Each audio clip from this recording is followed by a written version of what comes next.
No hay nada más difícil que dar caza a un cazador de hombres. Un asesino en serie es un depredador, pero sus presas son seres humanos. El FBI investiga como mínimo 50 asesinatos en serie al año. Tienen fantasías que les impulsan a la violencia y asesinan una y otra vez. ¿Quién puede convertirse en víctima? Es algo que determina una sola cosa: la mente del asesino en serie.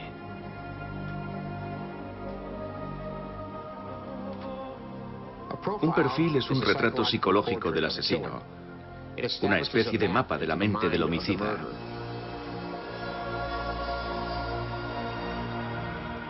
Y la cacería se inicia partiendo de ese mapa. Alexandria, estado de Virginia, cerca de la ciudad de Washington. Dos oficiales de policía recuerdan una serie de brutales asesinatos que ocurrieron hace décadas. En el primer caso que tuvimos, el cuerpo apareció en un canal de desagüe.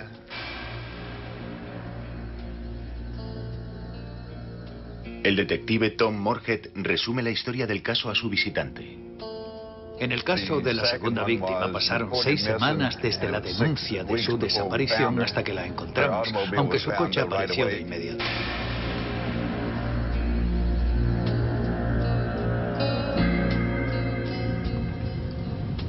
El número de víctimas iba en aumento. La número 3 apareció en un arroyo sumergida en el agua.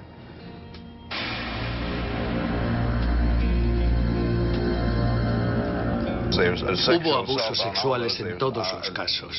Al hacer la autopsia, enviamos los fluidos al laboratorio. La conclusión es que habían sido violadas. Los detalles de los asesinatos eran tan truculentos que impactaron incluso a los investigadores con más experiencia. 2 fueron acuchilladas. La que había estado desaparecida durante 6 semanas recibió 20 puñaladas en la parte superior del cuerpo. El forense dijo que había habido ensañamiento, lo que a menudo quiere decir que el asesino actúa llevado por una especie de frenesí. 5 mujeres, 3 de ellas asesinadas en el plazo de un mes. En el momento de la investigación no teníamos ni idea de quién podía ser, así que nos preguntábamos cuánto tiempo pasaría hasta el siguiente asesinato. ¿Qué impulsa a un hombre a matar a sus semejantes? No hay respuestas sencillas, pero Robert Ressler se ha puesto como objetivo el encontrarlas. Él encarna el perfil del perfilador psicológico. Robert Ressler comenzó su carrera como investigador militar en el ejército norteamericano. Estuvo destinado en Europa y en el Extremo Oriente. En el ejército aprendió cómo se capturaba a los criminales. Llegué a la conclusión de que si uno entendía los motivos del asesino, se podría dar con él mucho mejor. Comencé a estudiar psicología y continué como criminólogo. Cuando dejó el ejército, Robert Ressler estuvo buscando la manera de conseguir su objetivo.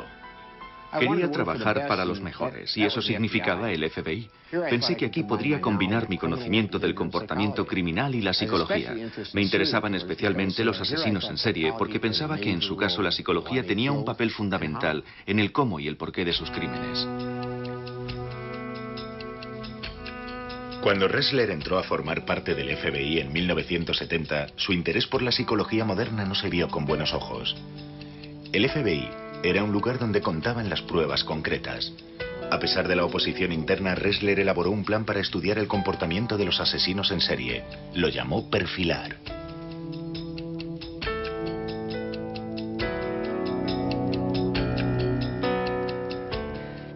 Tuve una comida de trabajo con el por aquel entonces director del FBI, William Webster. Al final de la comida me miró y dijo: señor Ressler, creo que tiene usted una gran idea.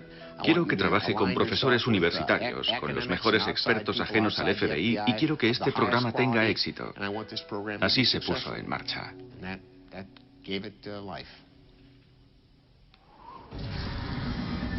Otra vez en Alexandria, en el estado de Virginia. El asesino había apuñalado a su víctima primero en la espalda, luego por delante y finalmente por todas partes.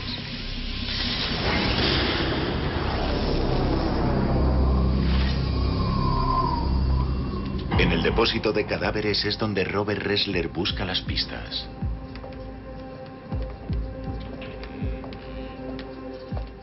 Cada vez que entro en una sala como esta, experimento el temor de que voy a ver algo peor de lo que he visto hasta el momento.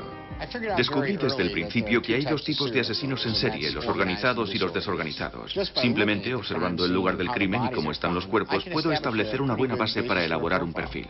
El detective Moorhead le explica a Ressler que todas las víctimas fueron encontradas completamente vestidas, pero que sin embargo todas habían sido violadas antes de morir.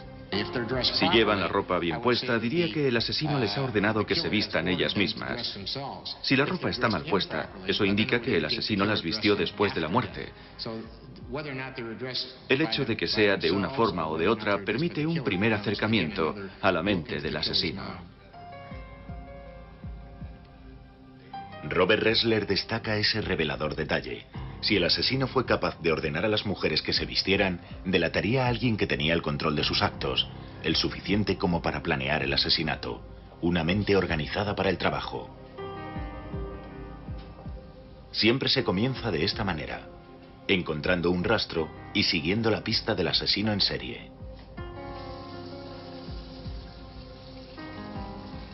La pregunta a responder es, ¿cuál es la fuerza capaz de apoderarse de alguien y empujarle más allá del límite?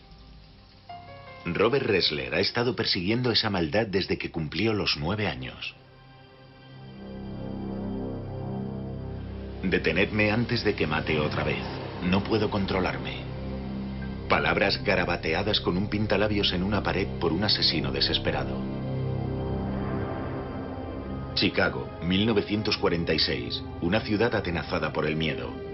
Las escalofriantes palabras del primer asesino en serie moderno cautivaron el interés de todo el país. 2 mujeres brutalmente asesinadas, encontradas en lugares cuidadosamente pensados. El asesino había llegado incluso a vendar las heridas mortales, como si estuviera avergonzado de lo que había hecho.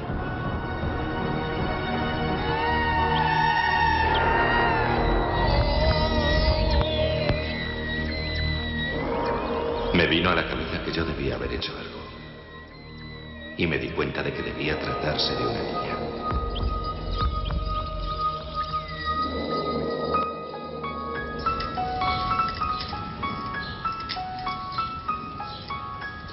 Robert Ressler creció en la zona nordeste de Chicago.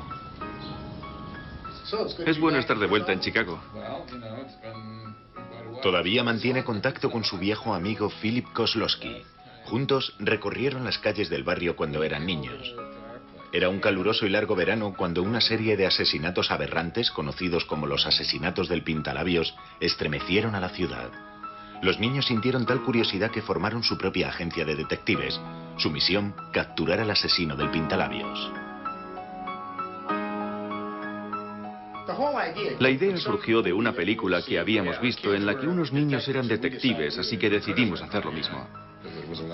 Le poníamos mucha intriga y misterio.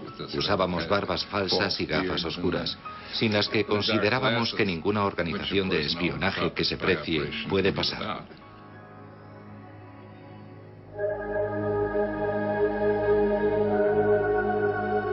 Pero los juegos terminaron pronto, cuando el asesino actuó de nuevo. La policía encontró restos humanos flotando en las cloacas de Chicago.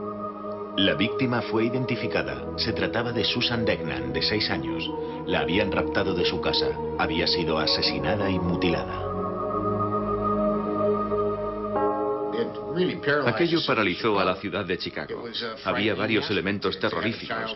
Un niño raptado en su dormitorio en plena noche, restos humanos encontrados en las alcantarillas y, por supuesto, el tipo confesándolo todo. La policía detiene a William Heirens, un estudiante de 17 años. Lo confiesa todo. El asesino del Pintalabios tiene ahora un rostro.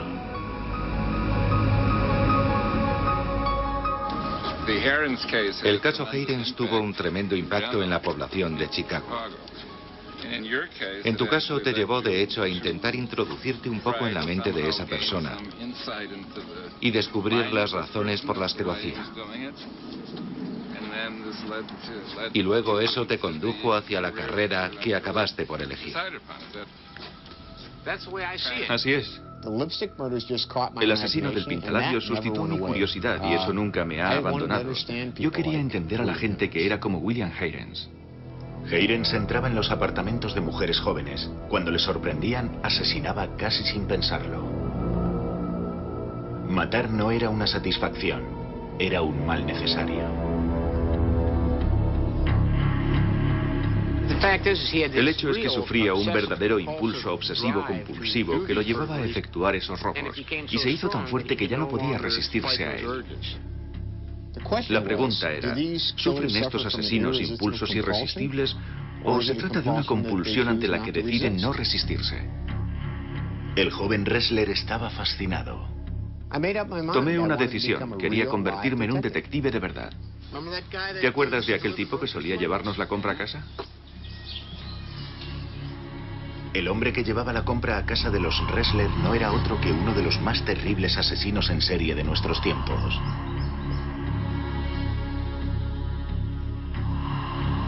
John Wayne Gacy, el asesino de la máscara de payaso.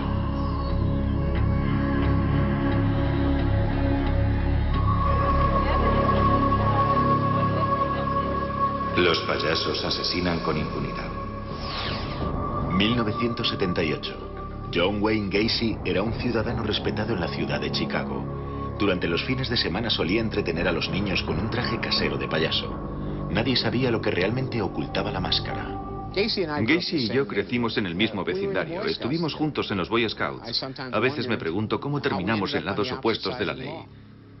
¿Qué me hizo a mí un policía y a él un asesino? Joe Kosenczak fue el hombre que dio caza a John Wayne Gacy. Tras semanas de vigilancia, el jefe de detectives ordenó un registro de la casa de Gacy. Después de la desaparición de un hombre joven que había estado hablando con Gacy sobre un trabajo en su empresa de construcción, Kosenczak obtuvo una orden judicial para registrar la casa de Gacy. El hueco bajo la casa fue descubierto en realidad por un detective que vio una fisura en los azulejos. Me llamó, nos hicimos con un destornillador y conseguimos abrir la trampilla.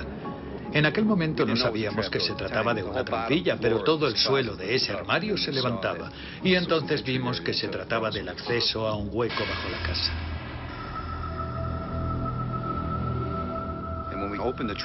Un agente de la científica penetró a través de la trampilla hasta el hueco y al cabo de 5 minutos salió arrastrándose y nos dijo que había 3 cuerpos allí abajo.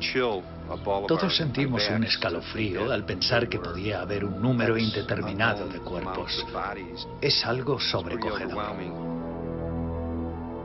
Escuché la noticia por la radio. Era un caso importante. Alguien que había planeado asesinar a 33 personas de forma premeditada. Era exactamente lo que estaba buscando para poner a prueba mis teorías sobre los asesinos en serie organizados. Ressler voló a Chicago y se ofreció a ayudar a Joe Kosenczak en su investigación. Me incorporé a la investigación cuando comenzaron a aparecer los cuerpos. Fui a la oficina local del FBI y les dije, ¿qué puedo hacer para ayudar? Pertenezco a la unidad de ciencias del comportamiento del FBI. Tenemos algunas ideas respecto a este material. Una de las cosas que les indiqué que hicieran fue buscar los objetos personales de la gente declarada como desaparecida en esa zona. La policía encontró un carné en el archivador de Gacy. Pertenecía a un hombre joven que había desaparecido varios meses antes. Y eso encajaba con un montón de cosas que tú nos habías contado sobre esos tipos. Sí, esa es una de las cosas que descubrimos sobre ellos, que conservan objetos personales de sus víctimas. El asesino en serie se queda con los anillos del colegio, las cadenas de oro, las hebillas de los cinturones, los carnés de identidad. Para él son trofeos o souvenirs que le recuerdan sus momentos de éxito y satisfacción, lo cual puede recordar una peculiar forma de comportamiento normal. Lo que fue realmente interesante es que las pruebas, la mayor parte de las pruebas que encontramos, se hallaban sobre el aparador de Gacy en su dormitorio, el cual, a mí personalmente, me recordó una especie de altar. De la casa de John Wayne Gacy fueron saliendo un cuerpo tras otro. La mayor parte de los cadáveres se encontraba en avanzado estado de descomposición. Para los agentes fue una tarea horrible.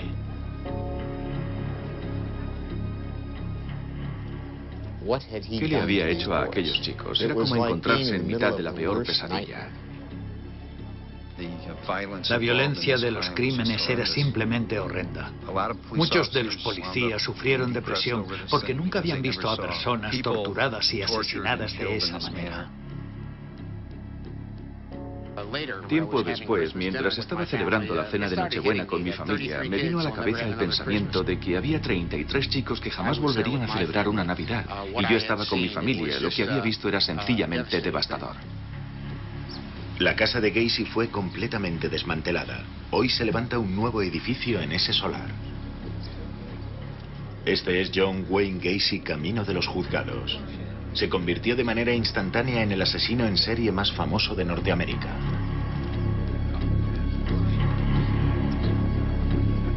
Durante su juicio, Gacy mantuvo que los crímenes los había cometido un alter ego.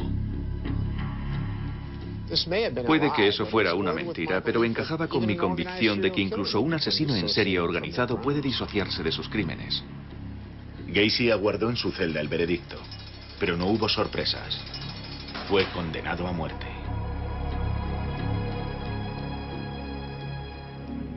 Tras la detención de Gacy, Ressler convenció a sus superiores del FBI de que una serie de entrevistas exhaustivas con asesinos en serie como Gacy resultaría beneficiosa para el programa. Les expliqué que un hombre como Gacy podía darnos mucha información sobre la razón por la que asesina. Se trataba de una oportunidad que no podíamos dejar pasar. Me alegro de que estuvieran de acuerdo. Así pues, Robert Ressler dirigió la primera entrevista en profundidad con John Wayne Gacy. Permitió dibujar el primer mapa detallado de la mente de un asesino en serie. La entrevista con Gacy reforzó mis teorías sobre los asesinos en serie. Demostró que un hombre que aparentemente tiene control sobre sí mismo y se desenvuelve con normalidad en la sociedad puede ser un depredador letal. Un asesino organizado es el más peligroso. El método de la cuerda es un torniquete, así que sirve para cortar el paso del aire. Si vas a matar a alguien, simplemente se lo pones alrededor del cuello y le das unas cuantas vueltas hasta que la persona deja de moverse. Finalmente llegó el día del ajusticiamiento de John Wayne Gacy. Había pedido que Robert Ressler estuviera presente durante la ejecución, pero el agente del FBI se negó. La noche de la ejecución, Robert Ressler se despertó justo después de medianoche, precisamente en el momento en que John Wayne Gacy moría. Ressler estaba sudando y tenía problemas para respirar. Estuvo mirando un cuadro, un regalo que Gacy le había hecho después de su primer encuentro, un autorretrato del asesino vestido de payaso.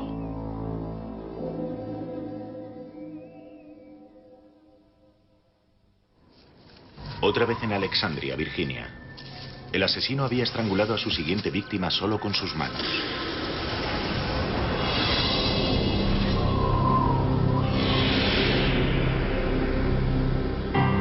El siguiente paso.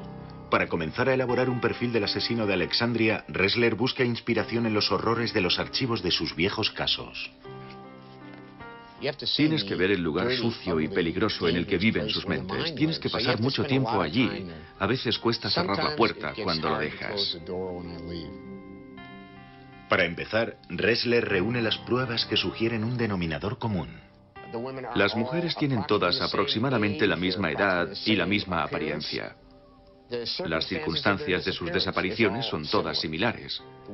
El lugar donde se las ha encontrado también es similar. Así pues, hay similitudes con las que podemos trabajar para trazar un perfil. Apuñalamiento, ahogamiento, estrangulación. Este tipo no ha encontrado todavía su pasión. El asesino en este caso es casi seguro un varón joven. Yo no iría buscando a un varón mayor y experto que haya entrado y salido de la cárcel varias veces. Yo diría que es alguien menor de 30 años. Un individuo que ha vivido una infancia perturbada. Un individuo que proceda de un hogar disfuncional. La ausencia del padre estaría casi cantada. Utiliza a sus víctimas como objeto de su propia satisfacción sexual. Ha asesinado 5 veces y lo volverá a hacer. No se detendrá a no ser que alguien lo detenga. No siempre es posible atrapar a un asesino en serie antes de que ataque de nuevo. Algunos de ellos Son tan escurridizos que asesinan durante años antes de que se les atrape. Como Ted Bundy.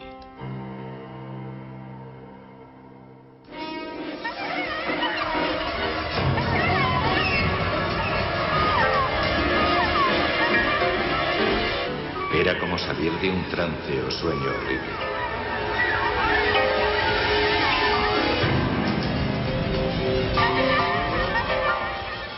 Si ha habido un hombre que me asustara de verdad, ese fue Ted Bundy. Y todavía no sé realmente si he descubierto cómo era. Seattle, Washington, 1974. La policía investiga la desaparición de 6 estudiantes universitarias. 2 más fueron secuestradas a plena luz del día. Todas eran mujeres jóvenes con las mismas características, morenas, hermosas, y todas fueron golpeadas hasta morir. Bob Keppel, de la policía de Seattle, estaba a cargo de la investigación y aún hoy en día sigue obsesionado con el caso. Bundy es un verdadero enigma. Intentar descubrir un patrón de conducta en él sería realmente difícil porque actuaba de maneras muy distintas. No sabíamos nada sobre sus métodos cuando empezamos a encontrar a sus víctimas. No podíamos identificar ningún patrón porque solo encontrábamos huesos. Bundy era un animal y cualquier otra cosa que quisiera ser. Bundy es en realidad lo que yo llamo un camaleón. Este tipo podía cambiar de aspecto casi en cualquier situación. Tiene tantos rostros que podía ser cualquier cosa que quisiera ser.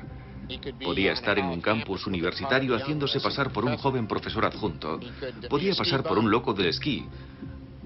Podía ponerse un traje y una corbata y ser un joven abogado. Realmente daba la impresión de que el tipo podía transformarse para adaptarse a cualquier situación.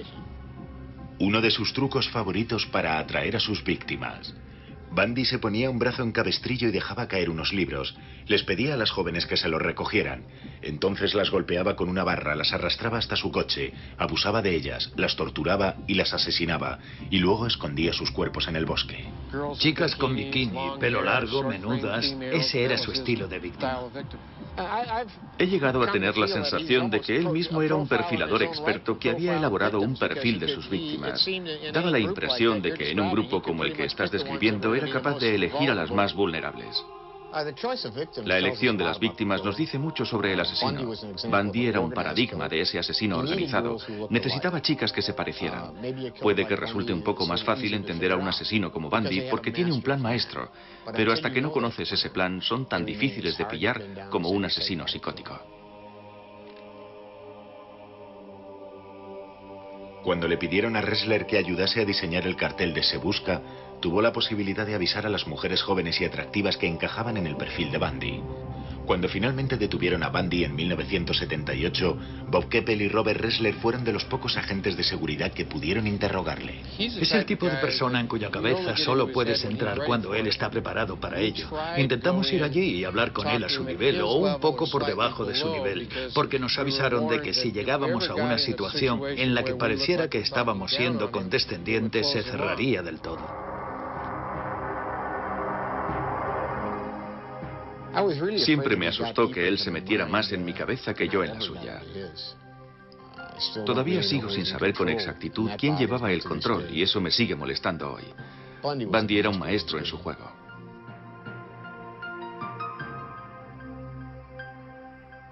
La última treta de Bundy consistió en ofrecerse como asesor de la Unidad de Ciencias del Comportamiento. El asesino maestro pretendía dar clases a un grupo muy selecto, pero el FBI rechazó ese trato. 24 de enero de 1989. Todo el mundo aguarda la ejecución de Bundy. En su celda, el asesino lee un libro. Sabe que el fin está cerca. En el exterior se ha reunido una multitud para celebrar su muerte.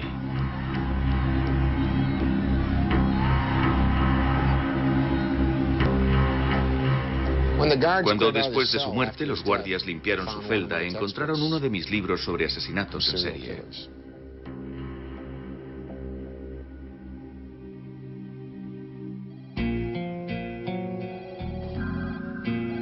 Bundy nos enseñó una cosa: se necesita un esfuerzo organizado para analizarlos a ellos y a sus crímenes. Si hubiésemos dispuesto de un sistema informático con referencias cruzadas, podríamos haber establecido conexiones entre sus crímenes mucho antes, y con mejores perfiles podríamos haber dado con él mucho más rápido. Después de Bundy nos aseguramos de crear una base de datos nacional para que todo eso fuera posible. Después de Bundy, el FBI entendió el valor de los perfiles. Sin un perfil criminal, los investigadores no tienen una idea del tipo de persona que buscan. No conocen la edad, no conocen el sexo, no conocen la raza, no tienen ninguna noción sobre la personalidad del individuo. Antes de la existencia de los perfiles, los agentes buscaban pruebas forenses convencionales: sangre, fibras o huellas dactilares que ayudasen a identificar a un sospechoso.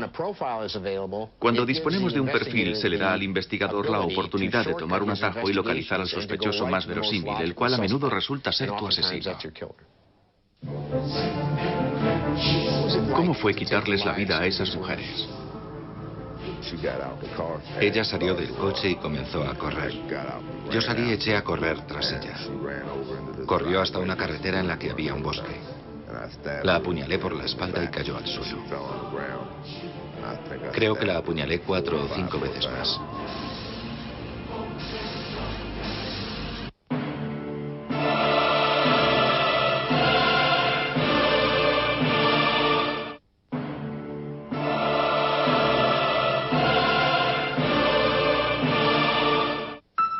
Robert Ressler ha escrito mucho sobre la mente criminal.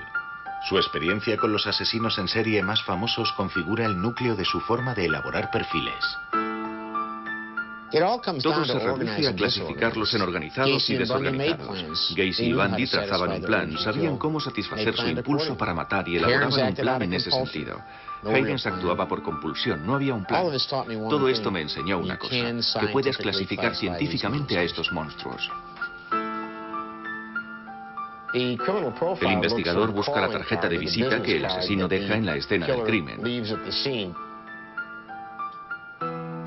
Te fijas en la posición del cuerpo, el estado del cuerpo. Buscas rituales o comportamientos rituales en la escena. Buscas una pauta en las heridas. Hay mucha diferencia entre una herida de puñal en el corazón y 50 en el pecho, o la mutilación de alguna parte del cuerpo, cabeza, órganos sexuales, cosas de esa naturaleza. Hay muchos elementos en el escenario de un crimen que brindan pistas directas sobre la personalidad del asesino. Ressler también ha sido asesor de series de televisión y películas. Todos sabemos, gracias al cine y a la televisión, que se nos ve como alguien que lo sabe todo. Llega al escenario del crimen, hace un perfil y caso resuelto. En realidad no funciona así. El perfil es solo una de las herramientas que hay en la caja del investigador. Durante los años que ha pasado en el FBI, Robert Ressler ha dominado esta herramienta como nadie.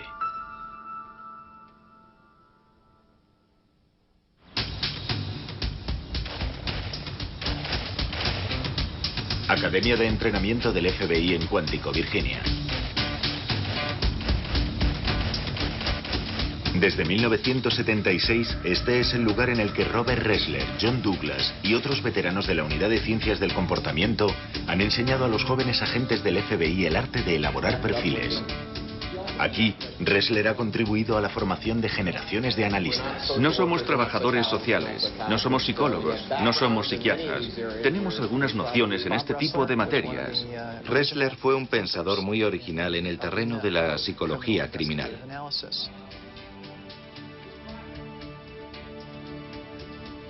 Steve Bann es el actual director de la Unidad de Ciencias del Comportamiento. Aportó ideas realmente innovadoras para ayudar a comprender que hay algo diferente en los individuos que son depredadores. Él impulsó los primeros estudios sobre los escenarios del crimen relacionados con los cuerpos de las víctimas.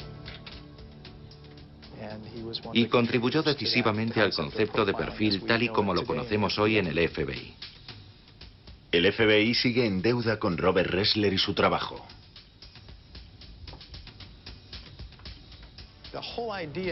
La simple idea de ir a una cárcel e intentar comprender cómo funcionan las cabezas de esas personas que han sido los asesinos en serie más famosos es tremendamente original. Nadie había hecho ese tipo de trabajo con anterioridad. Aunque en el fondo todo el FBI reconoce que la elaboración de perfiles no es algo completamente nuevo. Los agentes de la policía siempre han elaborado perfiles sin llamarlo de esa manera. El hecho de que el FBI o Bob Ressler o sus socios hayan aparecido en el siglo pasado o las 2 últimas décadas y hayan organizado algunos de los conceptos que los detectives vienen usando desde hace cientos de años, ¿es un nuevo conocimiento salido de la nada? No. La elaboración de perfiles no es un arma que haya acabado con los asesinatos en serie. Se considera que solo en Estados Unidos andan sueltos entre 30 y 50 asesinos en serie.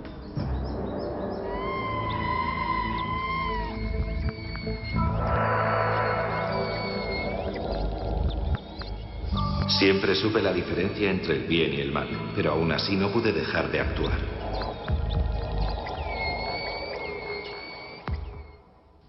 Septiembre de 1983. Tuvimos el caso de un niño repartidor de periódicos desaparecido cuyo cuerpo se halló en Omaha, Nebraska. El FBI pensó que podía estar relacionado con un caso de Iowa a unas 300 millas de distancia. Me ordenaron que fuera a Omaha de inmediato. Es siempre peor cuando se trata de niños. Yo también tengo hijos y eso lo hace más difícil. El cuerpo del chico apareció en un campo contiguo a una carretera de grava, a 6 kilómetros de donde había dejado su bicicleta.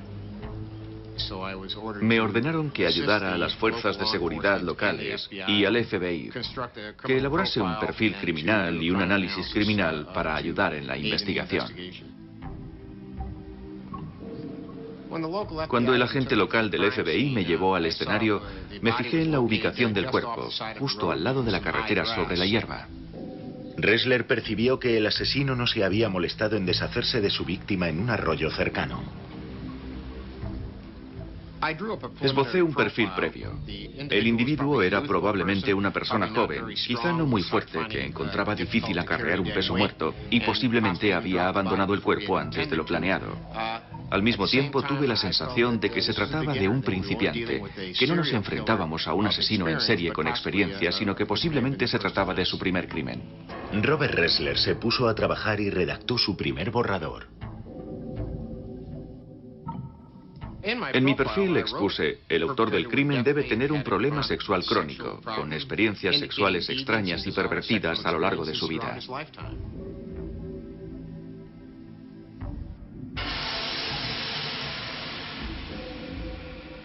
La forma en la que había aparecido el cuerpo del niño le reveló mucho a Robert Ressler sobre el asesino.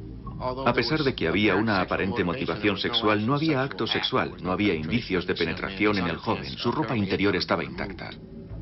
Eso le sugirió a Robert Ressler que el asesino era joven e inexperto en relación al sexo. Faltaba un trozo de carne del hombro del chico, un trozo que había sido rebanado. También faltaba un pedazo en la pierna. Además de los cortes, la carne desaparecida me indicaba que el asesino podría haber mordido a su víctima, lo cual sería típico de este tipo de crímenes, morder llevado por el frenesí. También tuve la impresión de que nuestro hombre era un lector de revistas de detectives. Al haber recortado las marcas del mordisco, me daba la pista de que este hombre sabía que las huellas dejadas por los dientes pueden ser identificadas por el forense. En diciembre del mismo año, justo antes de Navidad, otro muchacho joven aparece muerto en Omaha. Era otro repartidor de periódicos.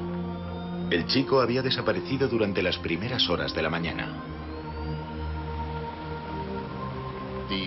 El proceso de esa desaparición y la posición del cuerpo indicaban claramente que había una conexión con la primera víctima. Tuve la sensación de que mis peores temores cobraban forma. Un asesino en serie andaba suelto.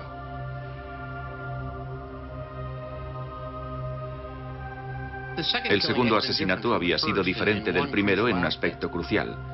El asesino lo había planeado mejor, era más premeditado. Este crimen lo había pensado bien.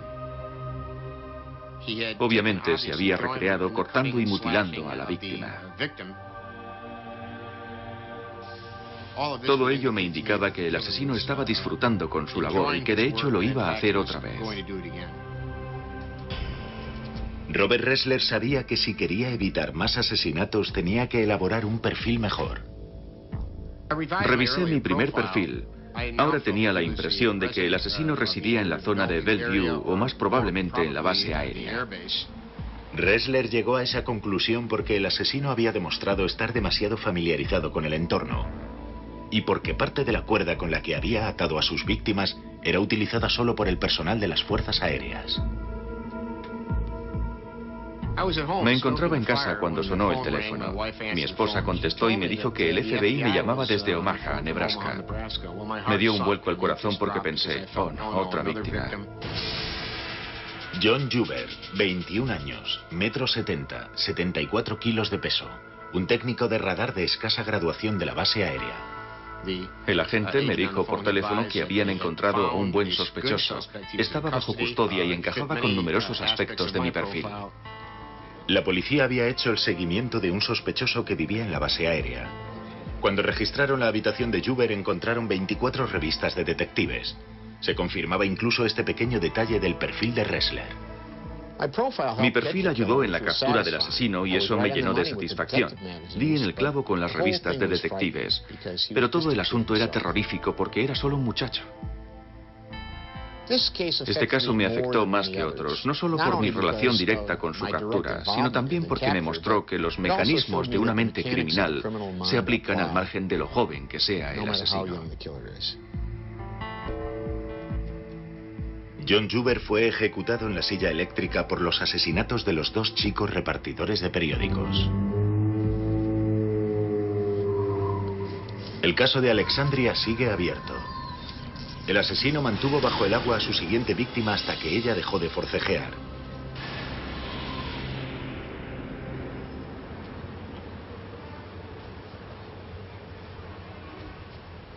El detective Moorhead y Robert Ressler van de camino hacia el lugar del último crimen. En este caso en particular, la mujer fue encontrada por unos niños que estaban jugando por los alrededores de este riachuelo y se metieron por la tajea. Encontraron el cuerpo como a la mitad, medio cubierto por toda la suciedad arrastrada por la tormenta que se había amontonado sobre el cuerpo. Y esta es la tajea en la que apareció.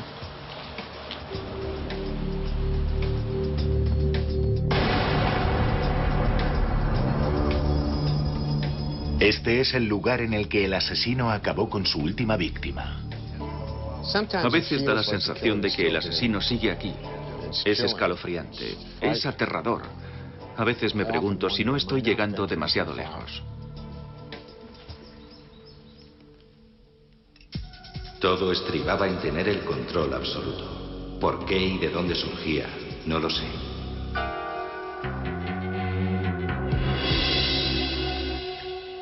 Milwaukee, Wisconsin, 1991. Aquí es donde Jeffrey Dahmer vivió y asesinó. Era como introducirse en el abismo.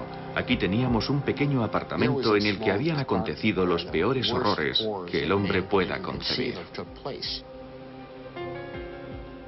El caso de Jeffrey Dahmer me afectó mucho personalmente. Jerry Boyle, su abogado defensor, me pidió que testificara a su favor. Este joven amable y agradable, ¿cómo te explicas algo así? Boyle quería demostrar que Dahmer estaba loco y que asesinaba durante episodios psicóticos. Sentí curiosidad. ¿Existía de hecho un asesino organizado que perdiera el control durante el asesinato? Un joven guió a la policía hasta un apartamento donde dijo que Jeffrey Dahmer le había torturado y que consiguió escapar cuando estaba a punto de matarle. Encontraron, por supuesto, cráneos en su nevera y también hallaron otros restos humanos en un depósito en su dormitorio. También había grandes contenedores de ácido en los que Dahmer disolvía a algunas de sus víctimas. Almacenaba cuerpos en su apartamento. Tenía restos humanos en su dormitorio y en la nevera. Tenía huesos en archivadores. Tenía cabezas y cráneos en recipientes de ácido. Cualquier persona que hubiera entrado en el apartamento en aquel momento y hubiera echado un vistazo se habría aterrorizado creyendo que había entrado en el infierno. El infierno privado creado por un hombre y padecido por sus víctimas. Me sentí muy agradecido ante la oportunidad de entrevistar a Jeffrey Dahmer. Parecía tan normal. Era agradable. No había nada ofensivo en él. Casi sentías una afinidad con él. Y al mismo tiempo lo que te estaba contando era suficiente como para ponerte literalmente los pelos de punta. No estaba obteniendo satisfacción, así que fui más allá. Tenía un taladro eléctrico. Después de drogarlos, les taladraba el cráneo con pequeños agujeros. Cogía una jeringuilla grande de las que se usan en la cocina, la rellenaba con ácido clorhídrico y se la inyectaba en los lóbulos frontales. ¿Y qué efecto producía? No parecía causar ningún efecto. Se despertó a las 2 horas desorientado y quejándose de dolor de cabeza. Así que le di más pastillas para dormir y lo estrangulé. Él creía que haciendo eso podría crear a una persona sin mente pero viva, un objeto sexual complaciente. Me dijo que de esa manera no necesitaría conseguir nuevas víctimas, sino que se quedaría con el zombi sexual. Ahora Ressler comprendía por qué Dahmer tenía que matar una y otra vez. Un ejemplo perfecto del asesino en serie organizado en acción. Hacia el final Dahmer ya no se controlaba. Tan solo aguardaba a la siguiente víctima mientras intentaba deshacerse de la última. Durante el juicio de Jeffrey Dahmer, a Robert Ressler no se le permitió testificar. El juez rechazó la alegación de demencia. Ressler sigue convencido de que Dahmer estaba enfermo mentalmente cuando cometía sus crímenes. Tenía la sensación de que Dahmer era un caso clásico y perfecto de asesino en serie. Era blanco, era varón, no estaba casado. A pesar de que puede respetar la ley y las convenciones de forma rutinaria, una vez comienza a introducirse en sus fantasías y se permite a sí mismo hacerlo, llega a un punto en el que está al acecho buscando una víctima. En el instante en el que el joven llegaba al apartamento y la puerta se cerraba, Dahmer se perdía por completo. Llegado a ese punto, era presa de un impulso emocional para conseguir sus fines, que era tener relaciones sexuales con ese individuo inconsciente y tarde o temprano muerto. Mutilación, canibalismo, estas cosas tomaban el control. Dahmer ya no era capaz de dejarlo. Pero ninguna de estas explicaciones supuso la menor diferencia para las familias de las víctimas.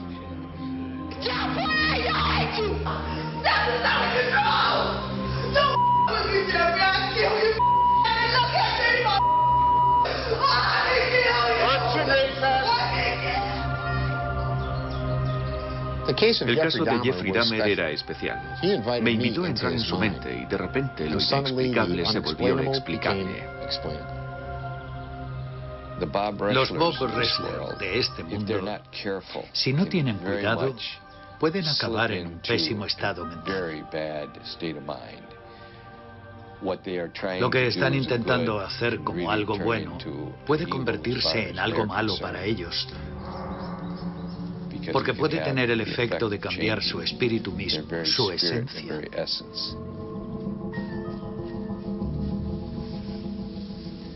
Caminan por el filo de la navaja. El hogar de Lionel y Shari Dahmer. Robert Ressler sigue manteniendo el contacto con el padre y la madrastra de Jeffrey Dahmer. Yo he educado a 3 hijos. Debe ser algo terrible darse cuenta de que has criado a un monstruo. Al igual que los Dahmer, Robert Ressler todavía está intentando encontrar la respuesta al enigma que supone Jeffrey. Tenía un pequeño círculo de amistades. Participaba en todo tipo de actividades gracias a nuestra insistencia. Fútbol, tiro con arco, los Boy Scouts. También criábamos corderos juntos. El problema fue que era muy tímido e insociable. No hubo ningún signo que nosotros pudiéramos ver. No sabíamos nada de sus merodeos por el barrio en bicicleta cuando tenía 13 o 14 años, buscando zorros muertos, marmotas o cosas así. Siempre vi a Jeff como un niño perdido. Vi a un niño pequeño perdido.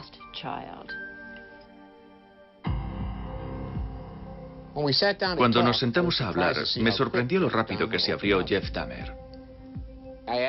Le pregunté por sus emociones cuando todo eso estaba sucediendo. Si se sentía enardecido y exaltado. Me dijo que no. Afirmó que actuaba de manera mecánica y que era como si se estuviera viendo a sí mismo y observando lo que sucedía. Eso es un síntoma claro de disociación. La disociación llevada al extremo origina un trastorno de personalidad múltiple. Era como si hubiera dos Jeffs. Uno estaba metido en el horror de todo el asunto y el otro se apartaba y observaba. Dijo, me cubría una manta de plomo y tenía una horrible sensación de pérdida. Su última víctima me dijo que cuando consiguió escapar, Jeffrey estaba en el dormitorio, se balanceaba y canturreaba, y que parecía que se hallaba en una especie de trance. Cuando este joven regresó horas más tarde con la policía, Jeffrey no se había movido, seguía haciendo lo mismo. Dahmer cambió la forma en la que yo enfocaba toda mi elaboración de perfiles. Por primera vez estaba viendo a un asesino organizado que perdía el control en un episodio psicótico. Me enseñó que no todo era blanco o negro. Él no sabía en absoluto por qué estaba obsesionado con esos pensamientos, esos actos que realizaba. No tenía la menor idea de por qué hacía esas cosas. Te da una mayor comprensión de todos esos seres humanos con los que nos codeamos a diario y a los que en realidad no conocemos. No conocemos su lado oscuro.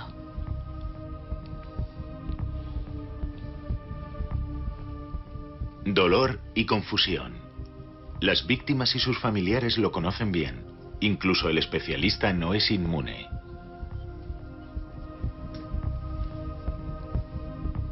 Jeffrey Dahmer me hizo ver el mundo con ojos diferentes. El depredador puede ser de nuestra propia sangre. Alexandria, una vez más. El asesino apuñaló 25 veces a su víctima con un cuchillo. Finalmente, la policía detiene al asesino de Alexandria. Cuando cogieron a Monty Riesel en Alexandria, casi entré en éxtasis. En un momento como ese hay mucho de gratificación personal. Ressler había apuntado que el autor sería un hombre joven, de entre 18 y 25 años. Monty Riesel tenía 17. Ressler había predicho que el asesino habría crecido sin un padre. El padre de Monty Riesel abandonó el hogar cuando el chico tenía 7 años. Cuando el chico fue detenido, me sorprendió un poco la edad. Yo había calculado, al pensar en la edad, que sería algo más mayor.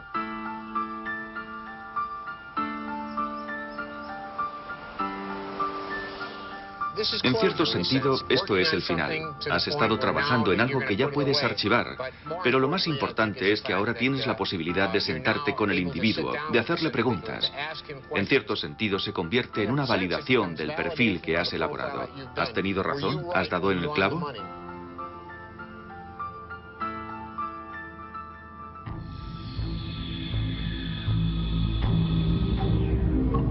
Prisión de máxima seguridad de Dillwyn, en Virginia. Aquí es donde Monty Riesel pasará el resto de su vida.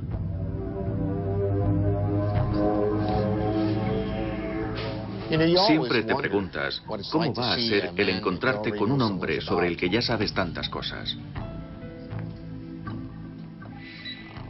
¿Qué aspecto tiene un monstruo? Es siempre sorprendente.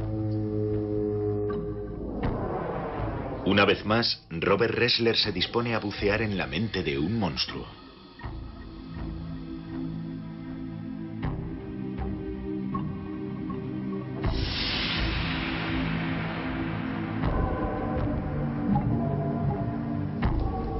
Cara a cara con un asesino en serie. Robert Ressler se introduce en el mundo extraño y distorsionado de Monty Riesel.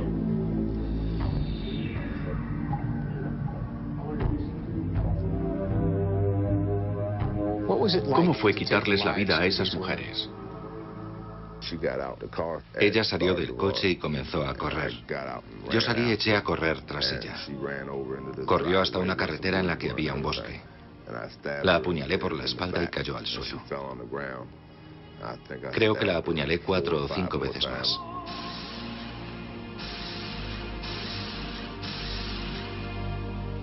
Todo lo que Robert Ressler puede hacer ahora es escuchar.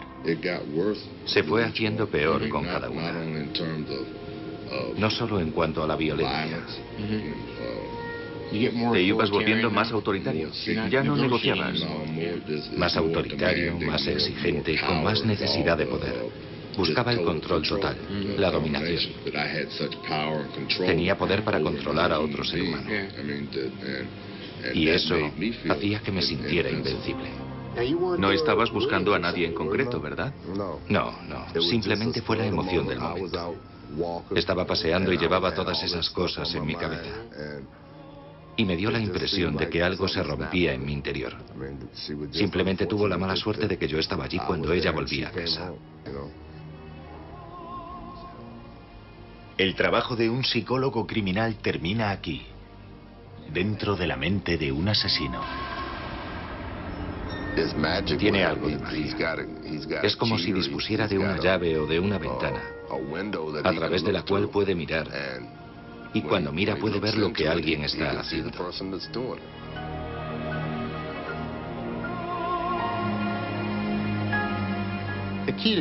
La clave para atrapar a un asesino en serie es situarte en los patrones de pensamiento de ese individuo. Debes pensar como él, tienes que sentir lo que él siente, tienes que seguirle en sus crímenes y terminar por adelantarte a él.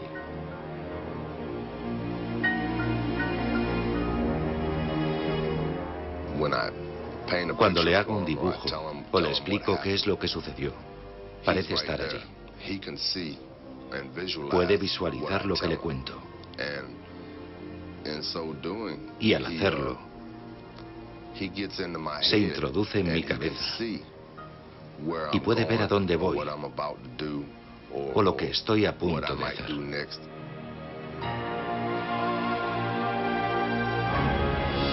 Y así, el asesino en serie completa el perfil del perfilador.